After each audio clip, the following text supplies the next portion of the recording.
perniagaan dari aspek saiz. Okay. Perniagaan dalam aspek apa?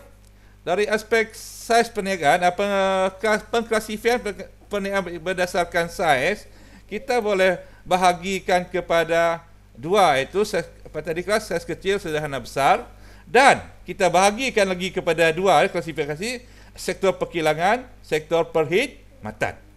Dan bagaimana kita tahu di mana dia berada, kecil, sederhana, besar, sama ada dalam perkilangan atau perkhidmatan? Kita akan tengok pada jumlah jualan tahunan satu sektor itu dan juga bilangan pekerja.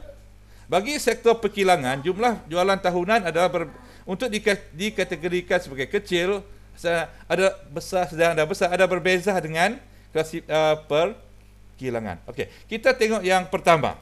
Okey, sumber apa? Bagaimana mereka nak kecilkan saiz perniagaan kecil berdasarkan perkilangan jumlah pendapatan? Okey.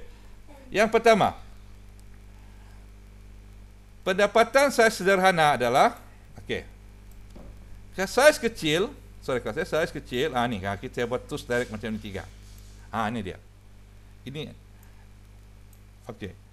Bagi perniagaan saiz kecil perkilangan, pendapatan tahunan dia mesti adalah dalam lingkungan 300,000 sehingga kurang daripada 1.5 juta. Itu pendapatan tahunan dia. Saya sederhana 300,000 hingga 15 juta. 15 juta itu kecil. Saya sederhana pula ialah antara 15 juta sehingga kurang daripada 50 juta. Itu adalah saiz sederhana.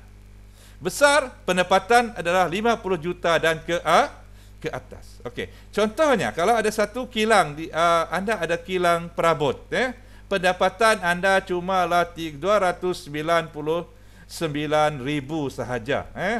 Anda belum lagi dapat tak dapat lagi dia masuk sebagai saiz perniagaan ini. Kalau ni saiz dikategorikan sebagai saiz kecil, itu maksudnya.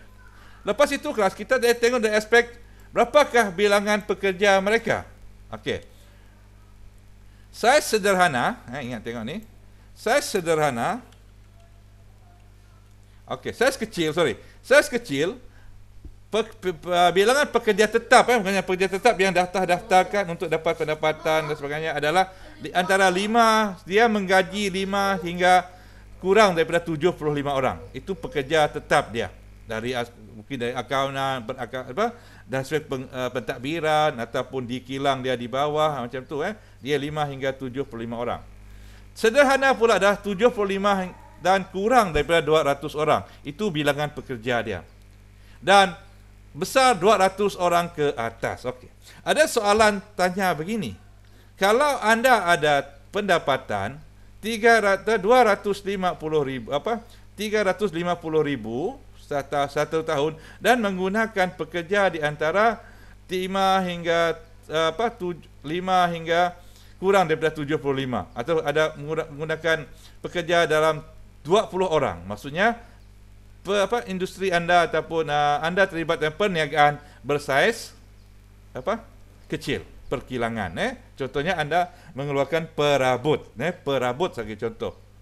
Kalau kita tengok di daerah dalat ni kelas, macam kilang-kilang yang terkenal yang kita ada di sini, seperti kilang balau dan sebagainya. Kilang balau tu saya rasa pendapatan mereka adalah dalam lingkungan ini kecil saja. Mereka ni pekerja tak ramai, sebab pendapatan pun walaupun dalam cecah berjuta-juta juga, kurang daripada 15 juta setahun, tapi dalam masih kecil lagi.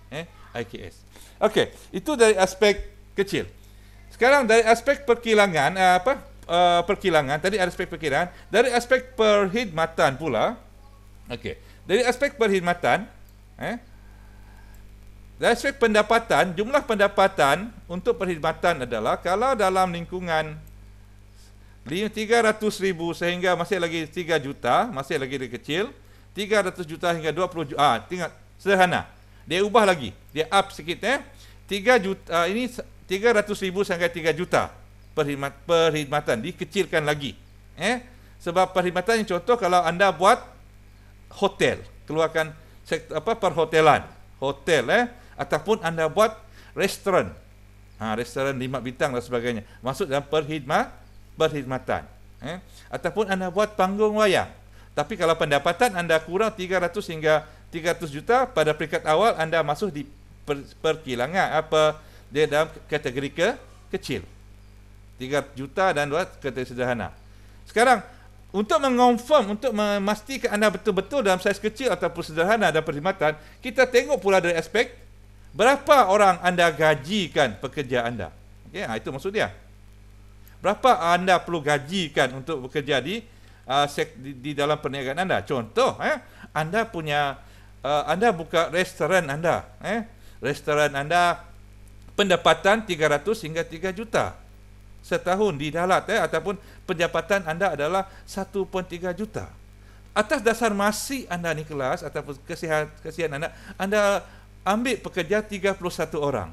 Tetapi dalam kes ini kelas ada ini 300 juta, ini 31 orang pekerja. Anda dapat tadi 2 juta satu tahun kan, 30 orang pekerja. Konon lah Tapi anda masih lagi tak dapat layak sederhana kelas. Anda masih lagi kecil. Maksudnya klasifikasi kuat adalah pada bahagian jumlah pendapatan. Sebab yang selebihnya kelas anda adalah keikhlasan anda untuk menggaji pekerja, contohnya 40 orang pekerja. Walaupun pendapatan anda 1 juta satu tahun, anda 40 pekerja. Sebab apa? Jadi, macam mana anda nak didaftarkan nanti kelas? Cara baiknya anda ada daftarkan pekerja anda, contoh 29 orang sahaja. Yang selebihnya anda anggap sebagai pekerja apa? Pekerja sambilan dan sebagainya ni. Ni. Okey. Untuk kecil ni kelas pekerja dia masih 5 hingga 30 orang. Sederhana 30 hingga 35 orang dan besar 75 orang. Yang ni khas untuk apa ni? Khas untuk perkhidmatan hotel.